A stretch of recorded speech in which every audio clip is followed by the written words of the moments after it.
all this technology that they're supposed to be using to eliminate future shootings as a result of this shooting, that's not working. And it's not working because you don't have a rapport. There's nobody working in the street in a preventive capacity, not street workers. And third, the kids who are good kids, who have nothing to do with anything, they're held hostage in their own houses. And that's what's because if you're a parent with good sense, why would you send your children outside to play? But you know, interesting. I didn't even think And he on brought that up over there, and he actually brought up the fact that, oh, y'all don't really like me over here. No, we don't.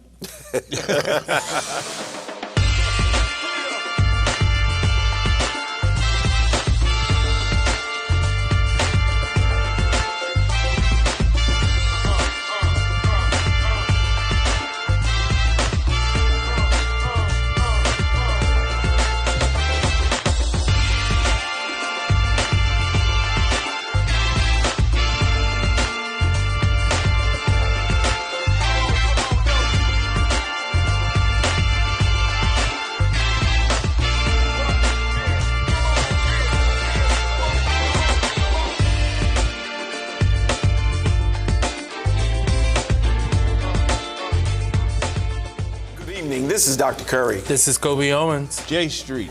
And welcome to The Source. Listen, it is becoming increasingly concerning with the level of crime in the city of Wilmington. Just this week, I did place a phone call into the mayor's office.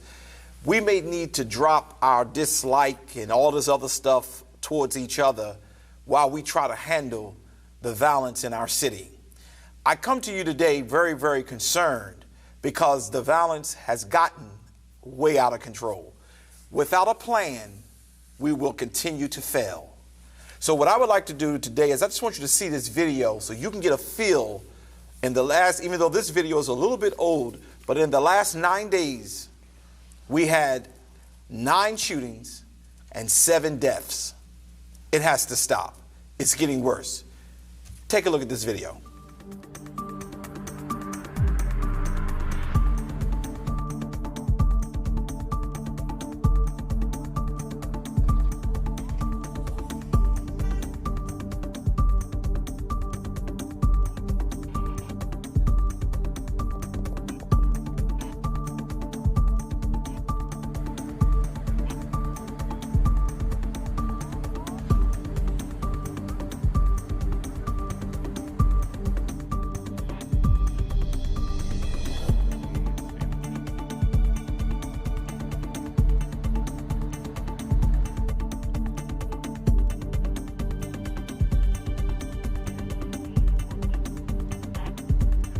Violence really has to stop. And Jay, I'm glad that you came back and you're with us today after you said you weren't going to be back with us for the rest of the year.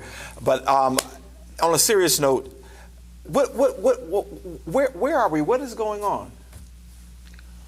I think we're in an extraordinarily difficult time.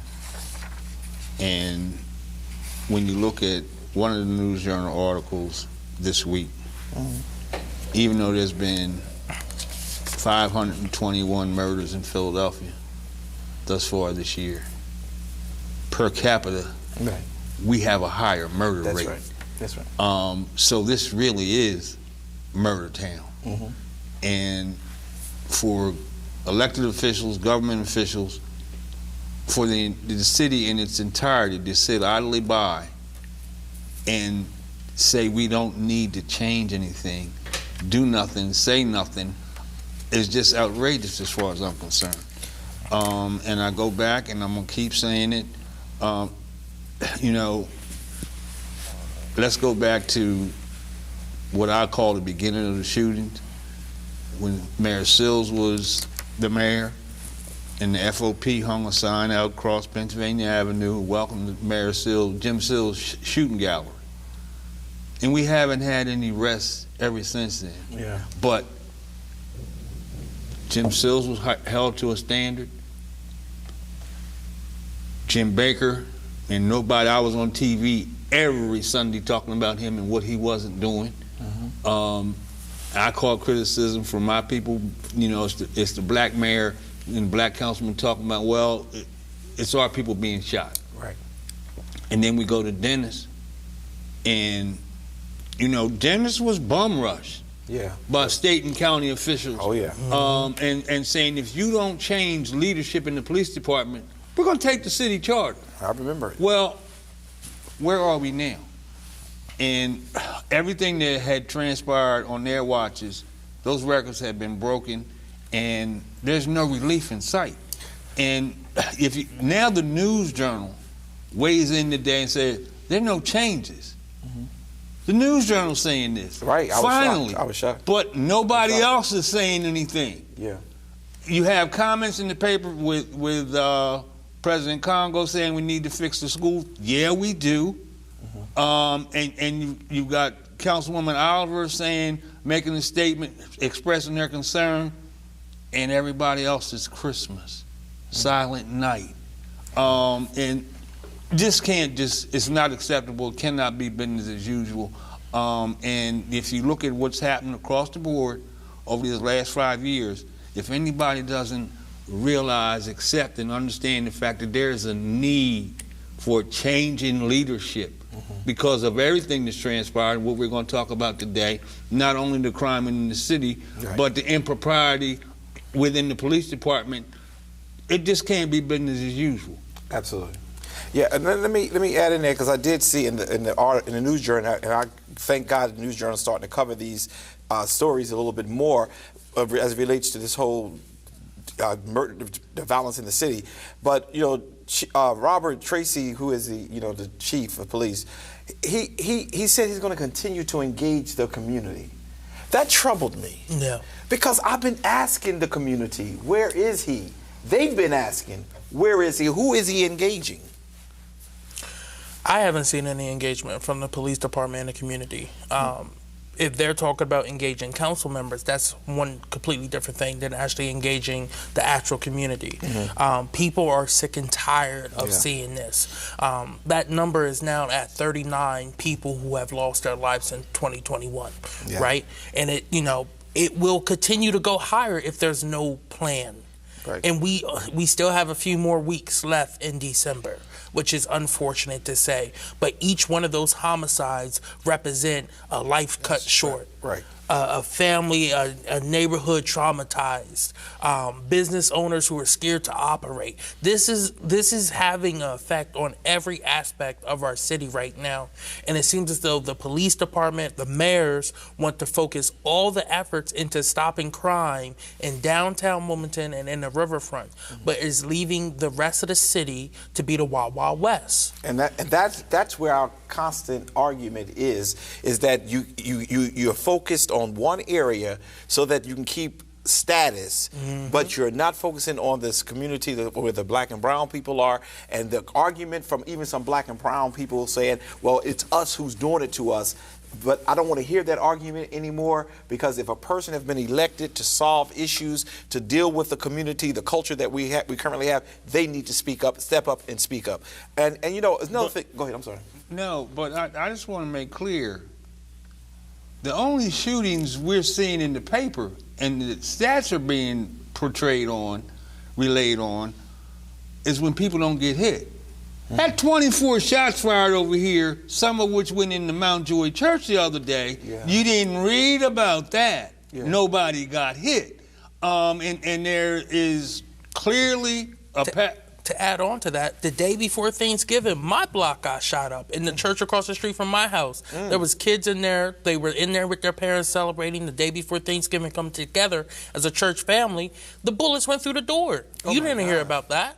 Oh my gracious. And these incidents are happening every day in the city of Wilmington. So what we're saying is, what we're almost hearing about is when there's a contact. Well, when somebody gets shot, you read about it, you hear about it, but they're not reporting. The city of Wilmington has a shot spotter. Right. And the shot spotter reports, and it works, okay? And it's my limited understanding, not officially, but it clearly reported 24 shots. Yeah.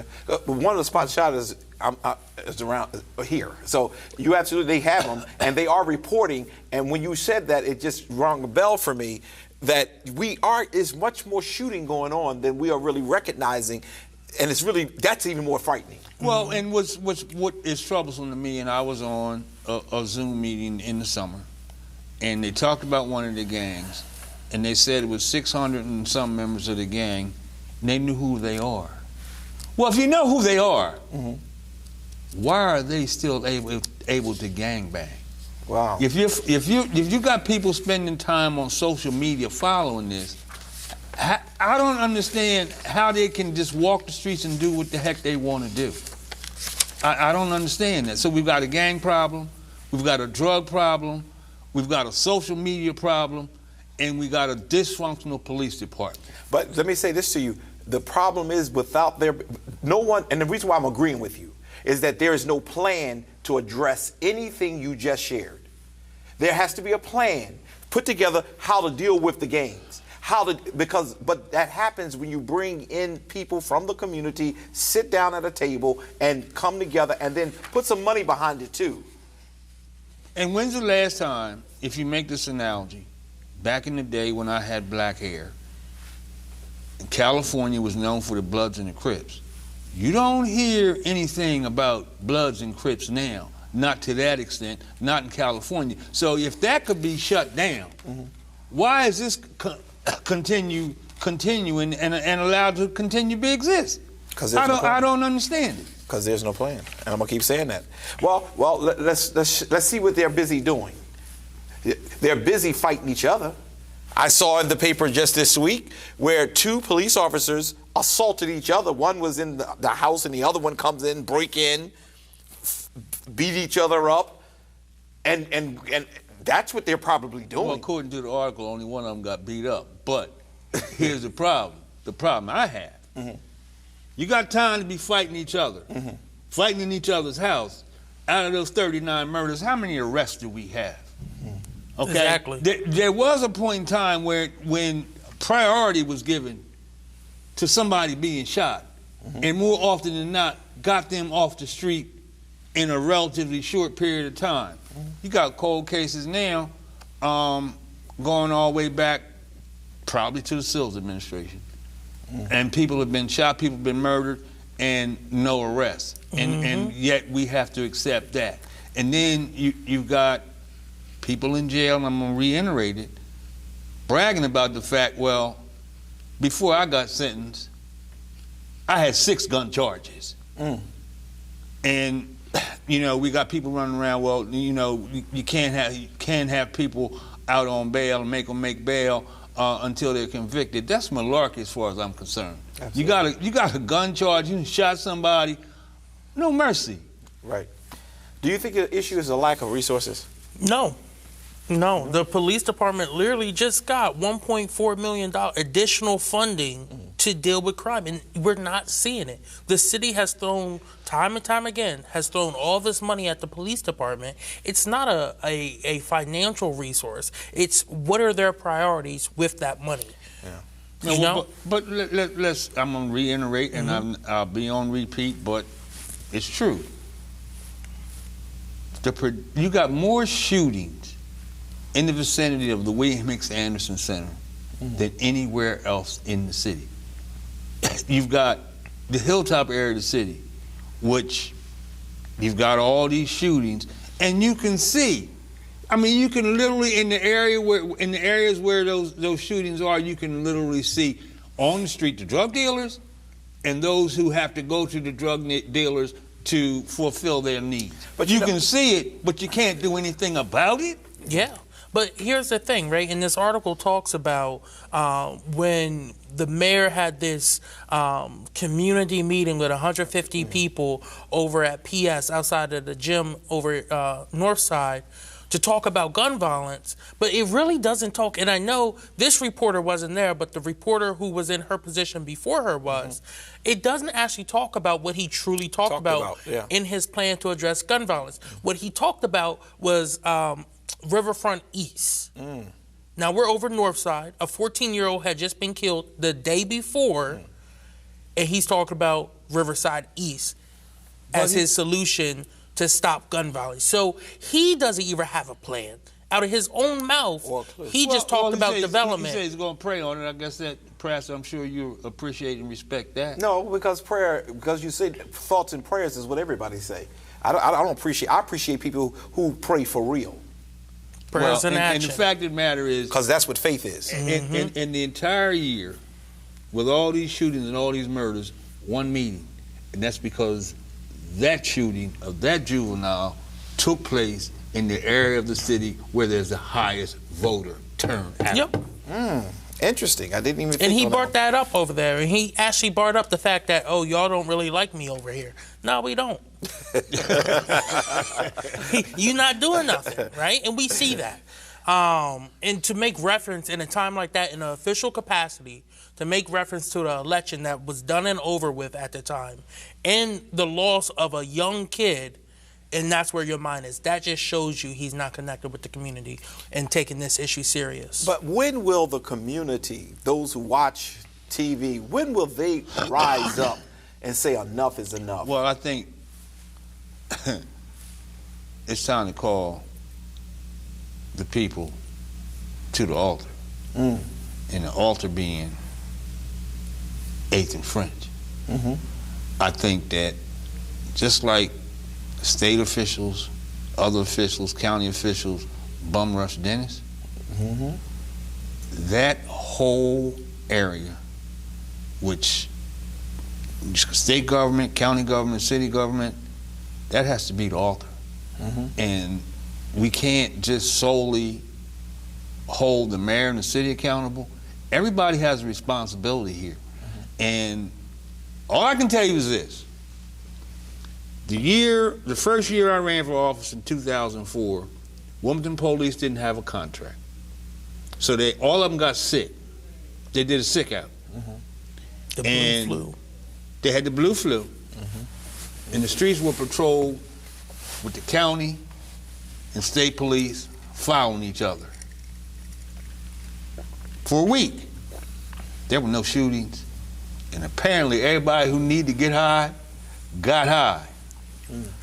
My point being, when you had that level of police patrolling, there was a different outcome. Now, you've got all these shootings over here on the east side. You don't see cops over on the east side patrolling, but you'll see 10, 12 cars come when the shot spotter says they're shooting. If you're going to break this up, you got to be on the street. You got to be in the street. Right. That's number one. Number two, you've got to have somebody talking in the street, talking to the street. During the summer, the street said that there was an increase in the number of shootings because somebody was selling bad drugs. Well, somebody needed to know who they were, and all this technology that they're supposed to be using to eliminate future shootings as a result of this shooting, that's not working. And it's not working because you don't have a rapport. There's nobody working in the street in a preventive capacity, not street workers. And third, the kids who are good kids, who have nothing to do with anything, they're held hostage in their own houses. And that's what's because if you're a parent with good sense, why would you send your children outside to play? But you know, why would you send your children up the street to a community center and they're spraying up and down the street? Absolutely. All day and all night, right? Whenever they want. Now you made a point, and y'all may disagree with me, and we are known for disagreeing with each other on this show, and that's fine. But when you do this work, differences of agreement can be healthy. It can be. When we had Ugandhi over at Hicks Anderson, crime did go down in that one little area. Whether people don't like the guy or not, he was connected. Now, because of political whatever, they immediately got rid of him, found whatever they needed to find to make sure he was out of there. And I don't know who's over there now because I don't know the person, so please, if you're listening. But that's a problem in and of itself. How can you not know who the director of that agency is? I don't know. Because, you see, when you have the right person in that position, then those fires that are getting started in the community, that person or that person's staff, more often than not, can put that fire out before anything happens. That was my point. Because there's a rapport. I mean, you would know if Kobe and I had a beef. Right. You put that fire out. It's the same thing with these people who are charged with the responsibility of working with these children. But when you put people in who are not known in the community, have no rapport, and there's no trust, then I have nobody that I can go to when I feel as though there's a problem. Absolutely. But in our community have always had people they can go to. Correct. Right now we don't. The politics is outweighing and it's killing us. It's literally killing us. And if you're not a part of the in crowd, you don't move around in the city. It's just really bad. We're going to take a quick break, and I want to come back because we want to add on. And I appreciate what you did today by coming back on the show, because we have an issue in the county that we wanted to discuss, and you're one who don't skirt and dodge. You're not a silent night one. We'll be right back.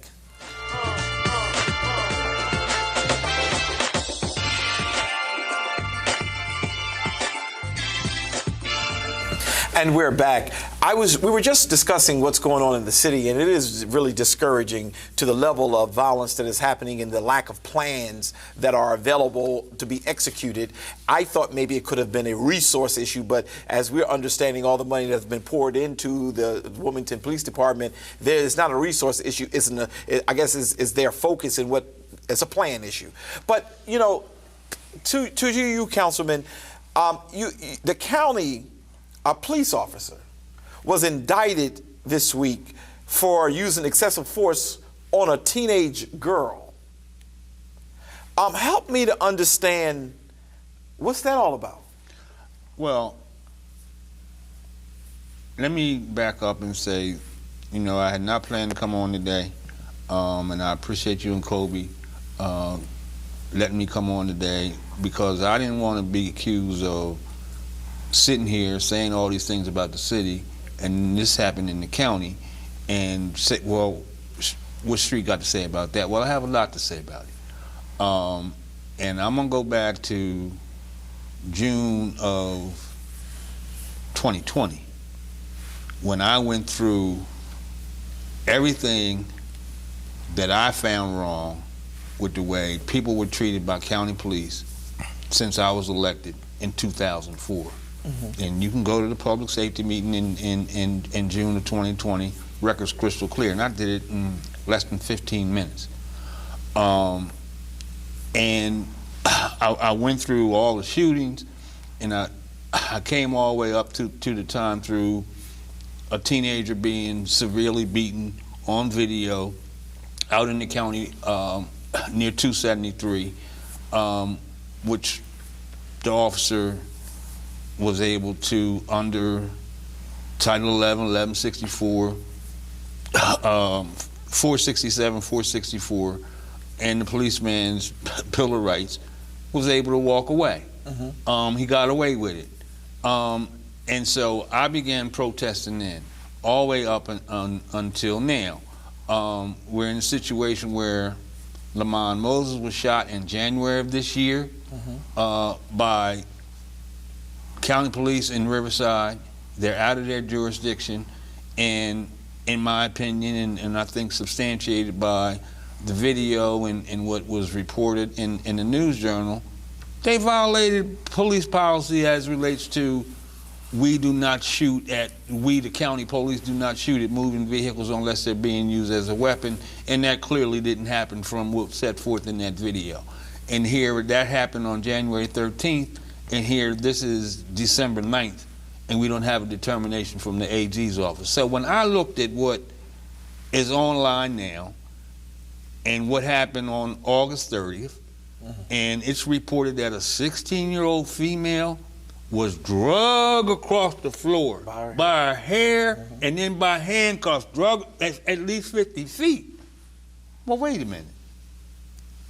But if you read the article, policeman's Bill of Rights protected him. For 3 months. For 3 months. For 3 months. And he was able to, as opposed to dealing with county discipline, walk away with his pension. That's my problem. He could retire. That's my problem. And the only good thing that's transpired in that is the fact that if the officer who witnessed it hadn't reported it, then we wouldn't know anything about it. It'd be business as usual.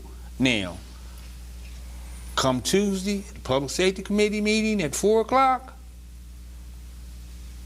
I want the video. Okay, because we have a policy that says every officer has to wear a body camera. Okay, so they obviously have the footage. So my first question is going to be, do we have camera footage? If not, why not? Okay. If yes, when is it going to be released? And if not, why not? But go back because this is just outrageous. But here again, we've got unsolved murders and unsolved shootings in the county, but we got police officers taking the time and they're beating up teenagers. And this is what we've been talking about with Leopold, right? Now, if one of us committed a crime on camera in front of other people, in front of other officers, they knew exactly where we live, when we're going to be home, when we're going to be back in work, they would arrest us right away. Nothing was done other than him get to stay home on paid leave, administrative leave, for 3 months before any charges were introduced against him. We don't get those same benefits. This is what is wrong with Leopold. And from the start of this show, you talked about that. We even brought guests on to try to explain why would they even support it. But I got to go back. Can I just go back for one thing?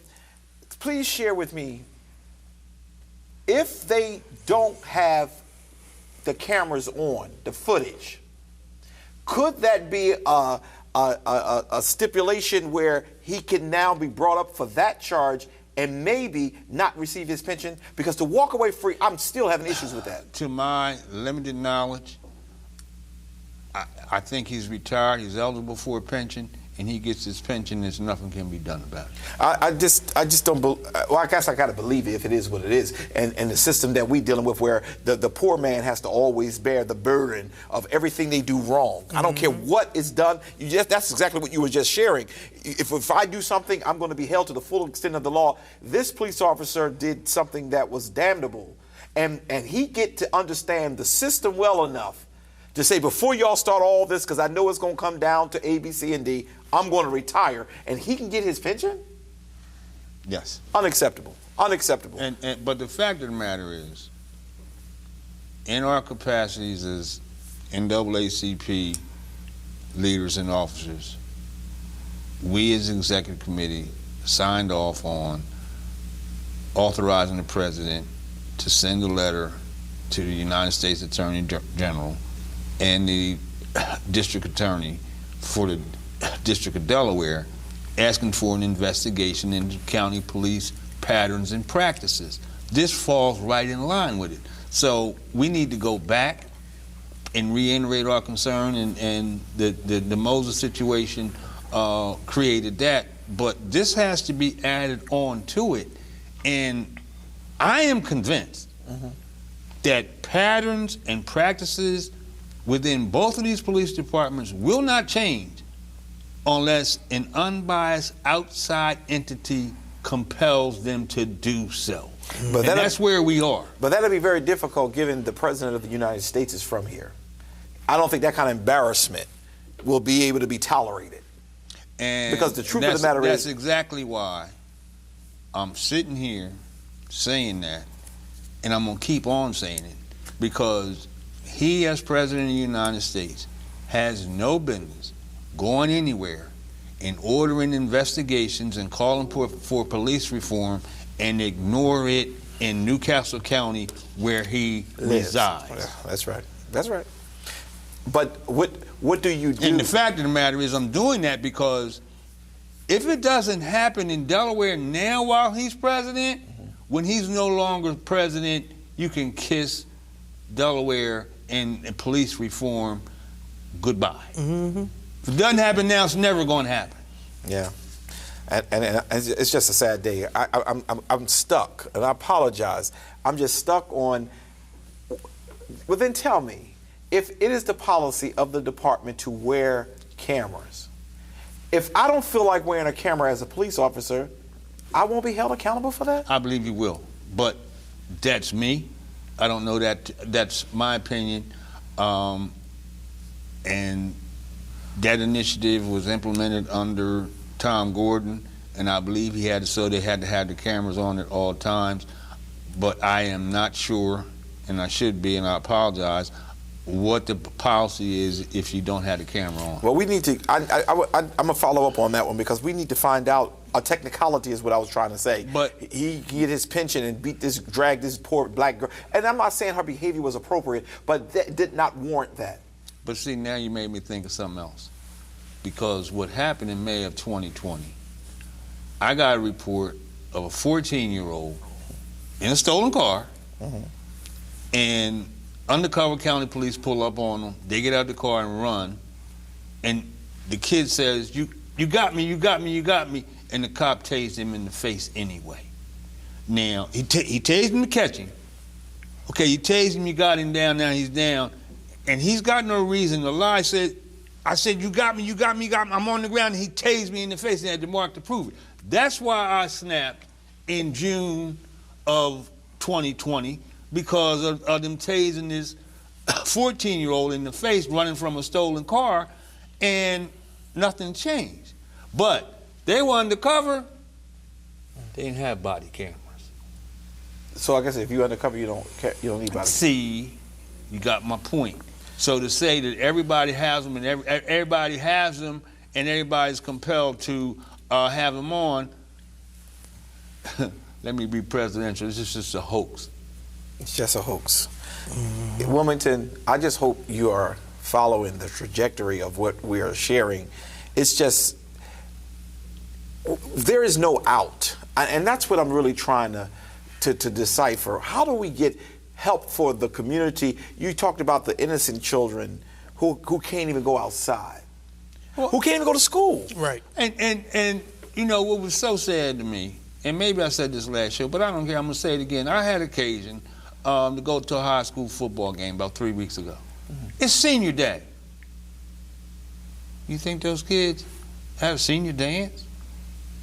You've got the predominance of athletes, the predominance of cheerleaders were minority students doing the right thing, having a good time, doing what they're supposed to do. There wasn't a whole lot of support for them in the stands, and there were no activities that evening. And all this mess that's going on in the street is a part of the reason they can't have the kind of high school situation that we had. And so, folks now will say, well, streets wrong is all COVID. Well, not altogether, and you know it. I think what we need to do is, one of the things I'm going to do, and I'm going to be very careful, but I'm going to definitely talk to some of our legislators in the state, because this Leo board has to come back again. And I'm going to have some conversations. And I know that I don't have the power that some people may have, but I'm going to make sure my voice is known. I'm going to make sure that I'm active in my faith. I'm not going to pray and not do nothing. But we still need, I think it's time for public outcry. Yeah, it is. And a public altar call. I heard you. And have that right up there in between the city and state building. I don't care how cold it is. We cannot keep sitting idly by and allow, number one, this leadership to continue to do nothing, and to not do anything, say not to demand an extended effort to reduce this crime. The purpose for the phone call this week was to extend the olive branch. Let's come together. It was rejected thus far. At some point, and I hope it won't be too long, we're going to have to start making ourselves known and seen. But see, through protests. Right. We're going to have to hit the streets. But here's the harsh reality. Where is it safe in the city? Where is it safe? Well, let me be real clear. I used to get up every morning and go down the hilltop and sweep this side and sweep this side, because my house, I built it. I'm keeping it clean. Well, you act like yeah, it is. This was my home for more than 8 hours a day, every day for 35 years. I ain't comfortable going down there and cleaning up right now. Okay, because you don't know who's going to start shooting where. That's right. Okay? There's certain places right now in my council district that I feel very, very unsafe, and I'm not the only one feeling that way. Okay? By no means. And there are not a whole lot of us who come out of the house and not looking over your shoulder, not looking down the street, and more often than not, you see a line of police cars with flashing lights, and I'm tired of looking at it. Yeah. Well, we're gonna take a commercial break, but we're gonna come back, and when we come back, we're gonna do Kobe's Corner. We do still have some silent storm stuff we want to do, but I just want to make sure you understand this is a hard show to do because it's just mesmerizing that the silence of City Council, the silence of the mayor's office, it signals sanction to what is going on. It almost appears as if we want this to continue, so we'll keep our mouths closed while they kill each other. Now, you may say that's harsh and wrong for a preacher to say, but someone has to say what appears to be the truth. This silence has to stop. We'll be right back.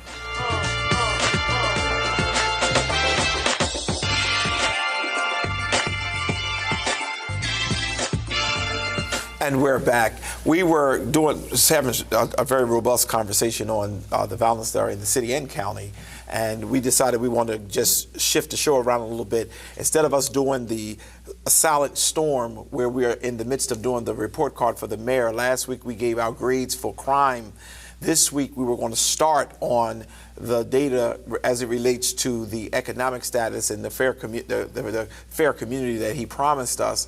But we were not going to cover that today because we want to continue, and we want Kobe's Corner to certainly come in. And then we want to wrap up our show today by talking about some things or some strategies that we may need to do in order to help our people out of the plight that they are currently in. So, Brother Kobe, normally I have more energy when I'm asking for your corner, but today I'm a little sad. And so tell us what's going on with the Kobe Corner today. So on Thursday, President Biden kicked off a democracy summit at the White House, talking about what we need to do to take steps. That's why I'm wearing this shirt, Black Voters Matter, today, because today is the National Day of Action. In Delaware, we met with Senator Coons' staff. We delivered letters calling for the carve-out to the filibuster to get this voting rights stuff done. The Freedom to Vote, the John Lewis Voter Rights Act, in D.C. statehood are three major components that we are going to continue to talk about. Really, a lot of us want to see them get this done before they take their Christmas break. Most likely, we won't see it then, but it needs to get done before the 2022 elections, or we're going to see the country go in a direction we're not going to be happy with after that. Even if Biden is still in the White House, he will lose the House, he will lose the Senate, and won't be able to push his agenda forward. And you will see attacks on our democracy ramp up again, and this is Trump's plan. You know, I saw an article this week where they were saying that if McConnell was in charge, especially with this voter rights piece, he would destroy, macerate, if I could use that word, the filibuster. Yes. Because no way in the world, like he did when he had those judges, you know, certainly this is the way we've always done it, but yet when Trump had a judge, he let the judge get through. I don't understand. And there's some talk about even Manchin becoming a Republican or something, but I don't understand why. And I'm very shocked at Chris Coons, who is not, he may be now, so I'm hoping that he has changed his mind. But I'm concerned that people are not taking this serious. We having this democracy. They need more people to speak up or whatever, but they are not taking the action. He has to put more weight on those senators to make this happen. And if he doesn't, we're going to be both him and Biden have tremendous influence over the more centrist members of the Senate, and they're not using it to get this done right now, and that's what the people want to see. So it's kind of ironic that he's doing this summit to talk about democracy, but he's not doing everything in his power to actually get it through in the Senate. Next, I also want to talk about how the Senate kind of undermined him earlier this week on Wednesday by voting on a resolution to to repeal his vaccine mandate for employers that have 100 or more employees. That is huge. Yeah. It's probably going to fail in the House. They would need way too many centrist Dems to come over to the Republican side to vote with them. But it passed 52-48 with Senator Joe Manchin from West Virginia and Senator John Tester from Montana, 2 Democrats voting with the Republicans. The resolution was introduced by Senator Braun from Indiana. And this is just a key component to fighting COVID-19, is making sure people are getting vaccinated, especially as we face this new variant, Omicron. And we're going to keep facing different variants until we get that herd immunity here in the States. Next, I also want to talk about the Build Back Better spending bill right now. Okay. Senator Schumer is pushing to get this bill done before Christmas. You had 95 House Democrats in the moderate-leaning New Democrat coalition who also urged the Senate to get this done before the end of the month. They want to get it done mainly now because they want to make sure programs like the child tax credit stays in place. Right. You receive $250 or $300, depending on the age of the child. And that program has been going since they passed the American Rescue Act. Right. They want to make sure that they keep the funding there and keep things like that in place, but also create new programs to really help people who are struggling right now, especially as we're taking steps out of this pandemic. Next year, if this program is passed, next year, if you have a kid between 6 and 17, you'll receive a total of $3,000 yearly, annually for that child. If you have a child who's 5 and below, you'll receive $3,600 a year per child, as long as you're filing your taxes to make sure everything's good to go. That's a huge component in lifting people out of poverty. And you have Senator Manchin is still on the fence with it, but he did say it's a work in process. So he's on the fence, but hopefully he does support that measure because it's such a key thing. And then next, I want to talk about, again, going back to this democracy thing, what we're seeing in the courts, what we're seeing with gerrymandering. Delaware has done its process. But in North Carolina, when they drew their congressional maps, they drew out G.K. Butterfield, who was the former Black Caucus chair, is a huge advocate for civil rights, was a former Supreme Court justice in North Carolina. They drew his district they divided it up, diluted the black vote in a way that it received a federal challenge to the rule. And what happened down there, their maps are so gerrymandered right now, the courts don't even know what to do. So they have frozen people's ability to sign up to run for office. And they are delaying their primaries 2 months so that they can have more time to deal with their maps down there. And it's also happening on the state level. We also see this in Texas. The DOJ just filed a motion against Texas for their gerrymandering down in that state as well, too. So you're seeing the Republicans use the power that they've gotten, especially since they've started gutting the Voter Rights Act, to really go after these maps and really go after diluting the black vote when it comes to the congressional level. Wow. And you're going to continue to see that. It's not just the voting rights and suppression bills that they're introducing, they're going after our representation as well, too. And then lastly, we talked about the incident with the 16-year-old girl and what happened here in Newcastle.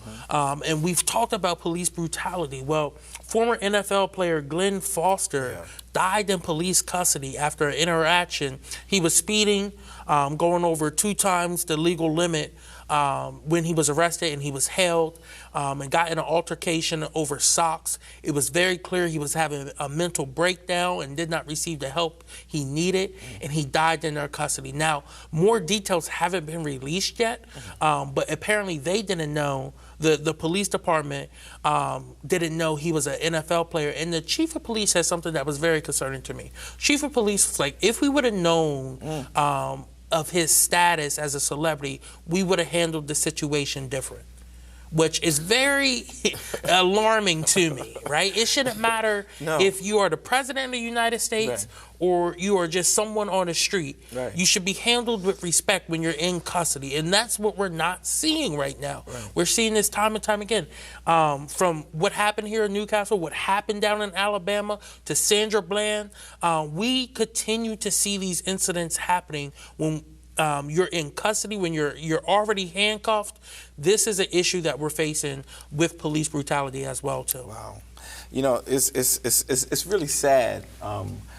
If they had known he was famous, he probably would be living today. As if to say, well, we didn't know, so that's why he's dead. Right. That's unacceptable. But everything Kobe just reported, democracy's in serious trouble. Yeah. And we're headed, you know, as much as we as a nation spent the time, effort, and money, resources that we spent trying to destroy apartheid in South Africa, and Nelson Mandela ending up being president, that's where we're headed as a nation. Because if you look at national votes, you know, Hillary Clinton got more votes than Donald Trump. Yeah. Joe Biden got more votes than Donald Trump.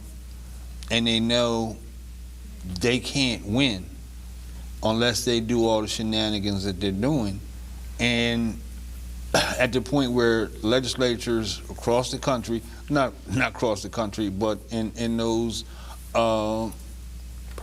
purple states, they're changing the rules so that the legislature, the General Assembly, the legislature of those states can turn over elections regardless of who wins. Which means, you know, you're going to have, and they know full well that it won't be long before this is a majority-minority country. Yeah. And they are hell-bent and determined that, in fact, they are going to rule.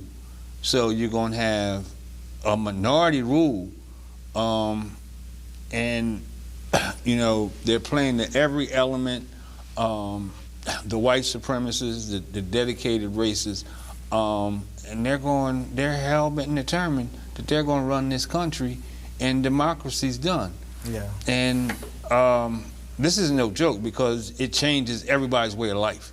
And that's one of the reasons why we have to get the Voters' Rights Act passed, because it takes it to the federal level for a standard. These states have really gutted voter rights, especially for black and brown people. What do you think? I don't think it's that simple, Pastor, because you've got a Supreme Court that gutted the Voting Rights Act in the first place. And I think you pass all this voting rights legislation, I'm not so sure it will withstand a legal challenge at the Supreme Court level. I think that's the level of trouble that we're in as a nation.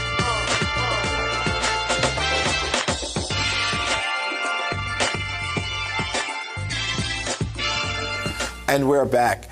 Well, we did not do the silent storm today because we wanted to spend as much time as possible talking about the ills that are occurring in the city and county here in Delaware, city of Wilmington and the county, Newcastle County. Police brutality, the lack of solving cases, the disinterest of administration.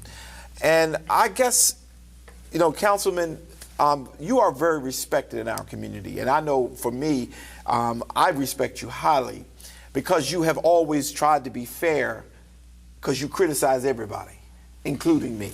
But you do it out of a serious concern for your people. Where can we go? What can we do? What can we start forming to get our, you gave us one suggestion, and I'm going to take that to heart. And I'll be standing before my congregation to see how we can begin to muster up the support to do some visible presence at some of these places. But what are some of the things you think we can do to begin to help with this crisis we're in as a city and county? Well, number one, we need intervention specialists. And one of the things the county is doing as we speak, and I asked for intervention specialists when Tom Gordon was county executive. We had 6. It went down to 2 now, but the county executive Meyer is increasing the number, but they're going to go in schools. And they're going to go in high schools, and they're going to basically work to try to eliminate problems within those schools, get an understanding of what's going on in the greater community, but you've got to meet them where they are. And the fact of the matter is, these teenagers carrying guns, and there's a beef somewhere, or somebody's fearing, then hopefully we can use, they're going to start with AI high school, but they need to be everywhere. They need to be in all the schools, and they need to be in the community. They need to be in community centers, and they need to be on the street. And you can't ask people to do this work for free. Second, you've got all these people sitting around the table making the decisions as old as me. Well, it's young people that are committing the crime. It's young people that are being impacted by the crime the most. We're not letting them talk. We're not letting them tell us what they need, what they think, and get their input on stopping this crime. I think that is a huge, huge fallacy, and one of the things we're not doing. Third, we look at, and the Hope Commission's emphasis on reentry coming from prison, but that program needs to be expanded and enhanced, and it needs to start at the juvenile level. Okay, you've got to get out to Ferris and in a meaningful way, and some things are being done there. But you've got to get people ready to make the transition to come back in the streets. And if you incarcerated even at the juvenile level, and you left the street, and there's a beef in the street, when you left, when you come back out, there's still a beef in the street. That needs to be resolved before you come back out. And then, do you really have a place to go to school, or is it continuing because you were in Ferris, because you're adjudicated? Can you go back to school? Do you have to go to alternative school? And you keep that stigma with you. And if you're an adult and you come out, do you really have somewhere to stay? Do you really have a job? Or are you confronted with a situation where the only way you can survive is to turn to illicit activities? Those things have to be worked on. We need now, separate and apart from just dealing with our little boys, our little girls have to be dealt with.